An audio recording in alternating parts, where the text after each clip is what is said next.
जय जिनेंद्र बंधुओं, जैसे कि आपको विदित है, भारतवर्षीय दिगंबर जैन तीर्थ क्षेत्र कमेटी के चुनाव 2024-28 के लिए नामांकन 22 दिसंबर को हुए थे क्षेत्र कमेटी के मुंबई ऑफिस में,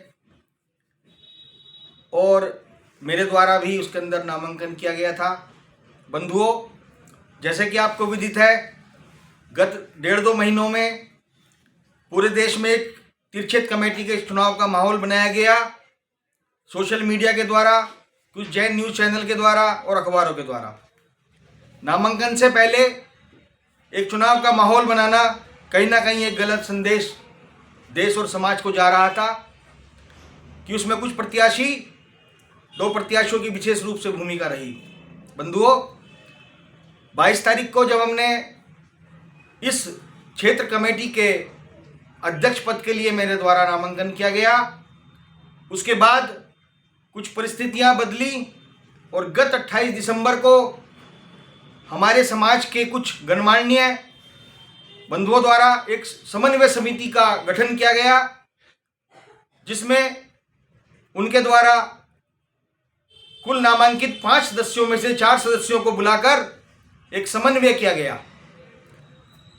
मुझे बड़ा दुख है कि इस समन्वय समिति द्वारा मुझको संपर्क नहीं किया गया और न ही इसमें आमंत्रित किया गया। ऐसी क्या परिस्थितियां रहीं जो 22 तारीख से पहले पूरे देश में एक चुनाव का माहौल बनाया गया, प्रत्याशियों द्वारा वोटरों को ले जाने के लिए होटल बुक किए गए, टिकटों की व्यवस्था की गई। अचानक मेरे द्वारा नामांकन भरने के बाद ऐसी क्या परिस्थितियां बनी कि वो एक समन्वय किया गया। क्या मैं जैन समाज का सदस्य नहीं हूँ, या मेरे आने के बाद समाज में कुछ समन्वय में परिस्थितियां बदल गईं जो 2 पदाधिकारियों को एक साथ होना पड़ा। बंधुओं, मैं भी आपका समाज का अंग हूँ और अपनी ओर से तन मन धन से अपने समाज और तीर्थों की रक्षा के लिए कार्य किया है, संगठन के माध्यम से किया है। ऐसी क्या स्थिति बनी कि हमारी शीर्ष लोगों द्वारा मुझको इस समन्वय से बाहर रखा गया। बंधुओं, हमारे द्वारा पद प्रतिष्ठा के लिए इस तीर्थ क्षेत्र कमेटी का अध्यक्ष पद के लिए नामांकन नहीं किया गया था। हम चाहते हैं कि जो कमेटी हमारे देश के तीर्थ रक्षकों के लिए, तीर्थ संरक्षण के लिए बनी है, हम उसकी दशा और दिशा को और अच्छे से करें और सुधार लाएं, ताकि पूरे देश के जैन समाज को हम इस तीर्थ क्षेत्र से कमेटी से जोड़कर अपने तीर्थों का संरक्षण कर सकें। लेकिन जो परिस्थितियां चुनाव से एक समन्वय की ओर गई हैं, वो बहुत अच्छा संकेत है, मैं मानता हूं। लेकिन संजय जैन को उस समन्वय से बाहर रखना कहीं ना कहीं एक क्या संदेश देना चाहते हैं हमारे शीर्ष नेतृत्व, ये बहुत दुखद विषय है। मैं समाज से बाहर नहीं हूं और ना ही किसी भी रूप से समाज को किसी भी चुनाव की ओर धकेलने का मेरा प्रयास है। मेरा प्रयास था उस चुनाव में जाकर उन लोगों को बताना कि चुनाव की आवश्यकता है कि नहीं है, आपने क्या प्रयास किए, आज से पहले आपने क्या प्रयास किए तीर्थ संरक्षण के लिए, आपको चुनाव में आने से बताना होगा। व्यवसायिक रूप से प्रचार करके कोई भी व्यक्ति इस तीर्थ का रक्षण नहीं कर सकता है। हमें अपने कार्यशैली से तीर्थों का संरक्षण करना है। मैं सभी से हाथ जोड़कर विनती करता हूं कि हमारा कोई भी लक्ष्य चुनाव नहीं है।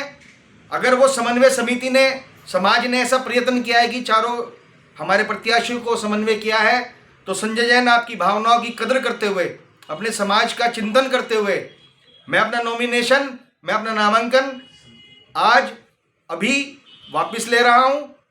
लेकिन एक संदेश जरूर देना चाहूँगा भविष्य के लिए कि प्रत्येक प्रत्याशी जब चुनाव में जाए तो सबसे पहले वो नामांकन भरे, नामांकन वापस लेने की तिथि के बाद चुनाव प्रचार शुरू करे।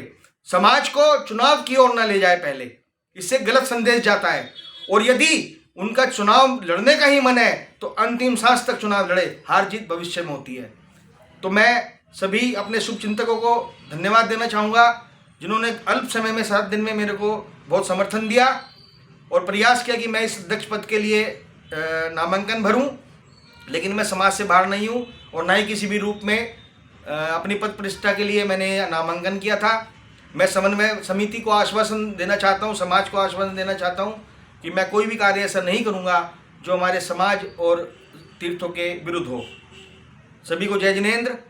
और इसके साथ ही मैं ये भी निवेदन करूँगा, ये जो मैंने निर्णय लिया है बिना किसी दबाव या बिना किसी के द्वारा कोई प्रलोभन के माध्यम से दिया गया, ऐसा कुछ नहीं है। क्योंकि हमारा लक्ष्य है अपने तीर्थों की संरक्षण करना है, वो हम सदैव करते रहेंगे। जय जिनेंद्र बंधुओं।